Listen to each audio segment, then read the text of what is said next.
Hey guys, thank you so much for being with me on the show today. Those who are with me, I just need to get my music going. And yes, today, really, guys, in the light of the lockdown, once again, I was talking about the issue of space. Those who know me well, who've been following the show, they know that I'm very passionate about the issue of space. And one of the things I've always argued is that the debate around space needs to be broadened beyond the issue of agriculture. Is more than that. And this again was, again invoked in me with the lockdown, because then now it means that people are going to be stuck in their houses. And I've said, a lot of people were querying that why are the Western Cape beaches closed and not the Eastern Cape beaches? Because Eastern Cape people were out there, they were partying and blah, blah, blah. And I say, there's nobody who's asking themselves, why is it that as Africans, we always feel compelled to be around crowded spaces? And the argument I've always made is that it's not our culture, it's not our tradition.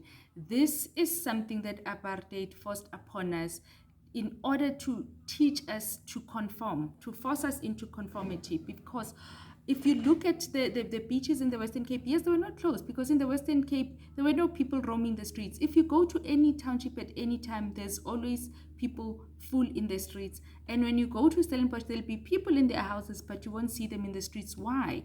Because our homes are not conducive for people to stay in, to live in. And I say that what we don't realize is that this issue of land is the same issue that is talking to teenage pregnancy, is the same issue that causes alcohol abuse, is the same issue that causes drug abuse. Because our children, they are taught from an early age.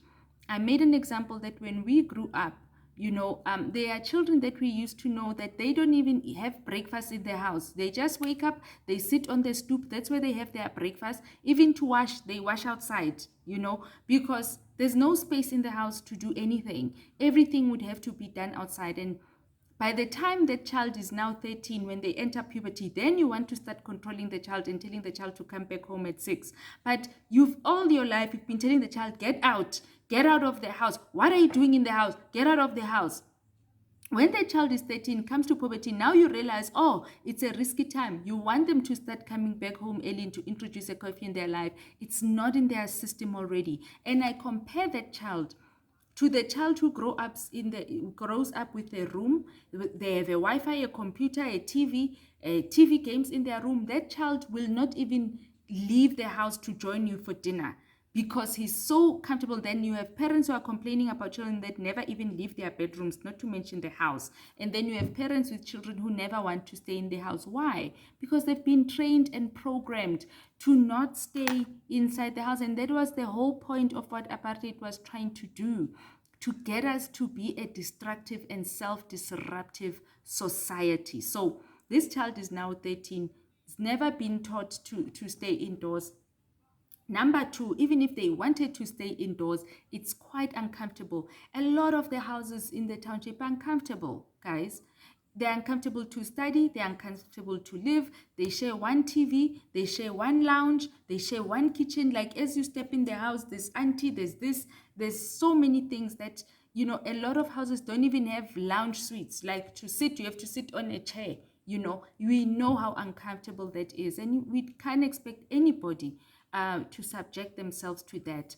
So that child is gonna go through their puberty like that. And then at some point, that child is gonna get married and is gonna be expected to build a home. But that child already is trained that when you wake up, you go to the tavern, you go outside to play, you go outside to be with the gents and meet other people who've also been raised in the same way. So you find a culture, what we now think is our culture, where you find white people, everything they do together. They go to Spare, they go together as a family. They go to the park together as a family. They go to the picnic together as a family.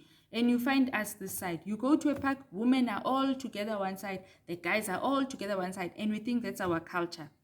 You find a situation where you go to a restaurant or a bar, the guys are together in one side, the girls are together in one side. It's not our culture, guys. It's how we've been trained. And it even goes deeper. I made an example about how this forces us to conform. If you go to a lot of the businesses that are based in the township, especially the clubs, the taverns, they are right in residential areas. I mean, I look at even when you go to Tembisa, your busy corners, your Ayadin, it's right in a residential area. And the first thing that always comes to my mind is I really feel sorry for the neighbors. And you know, everybody knows if you are that neighbor, you're not going to stand up to those people and say, keep the noise down by 12 o'clock, because they, you know.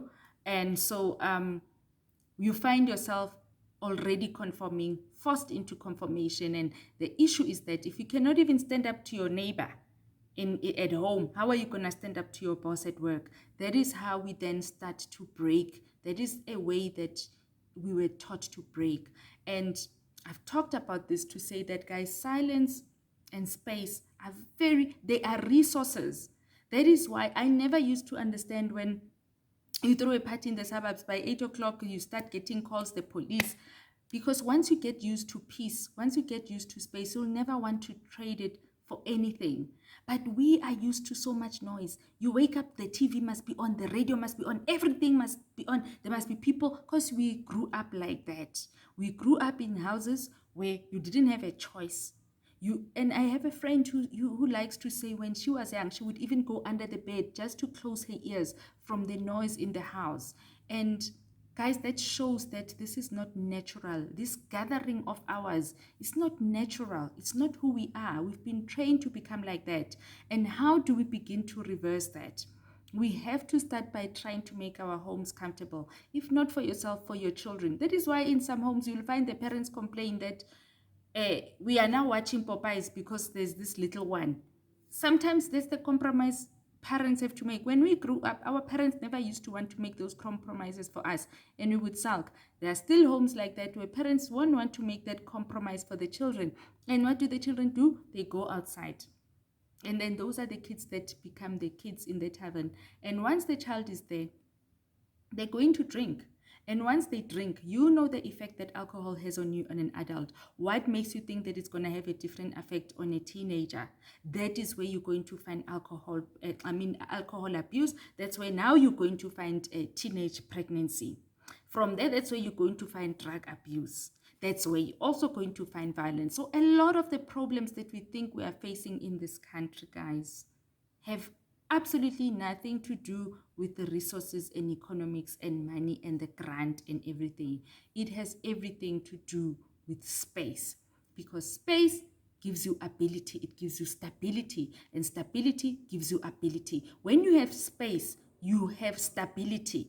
Because guys, you cannot do anything. Today you are here, 5 minutes you have to move your things. 5 minutes you have to move your things. You can't think when you're not stable. But once you have stability, you have security, then your mind becomes clearer. And that is why I like to say stability releases ability. In fact, I stole that from Joyce Meyer. Let me not claim it. But she says stability releases ability. Once you have stability, then your ability starts to flourish. And that is why that peace is important. And once we start valuing peace as Africans, we start valuing personal time, me time, silent time, peaceful time, quiet time. You will be so selfish with your time. You'll be so selfish with your space. And that is why also we find so much teenage pregnancy, because we've taught our kids that a child will be raised by the streets. A child just grows up by themselves. But once you can have a situation where you have a child and you can provide for a room for that child and space and everything, you will be so selfish. You will feel that before I have another child, I want to be able to provide for them everything that I provide for the first child, because you would know it. But if you don't know it, you will think it's not important. You cannot want something that crave what you don't know. But once you know it, you'll start to crave it. So again, I appeal to our government to say, can you please relook the issue of space, especially in the light of these things that I've mentioned: teenage pregnancy, alcohol abuse, drug abuse, and violence. And it's also number 5, the pass rate. We end up having to downgrade the pass rate to 33.3 because we know that our children do not have the ability to study in their homes. And so we are going to have to keep taking down the grade.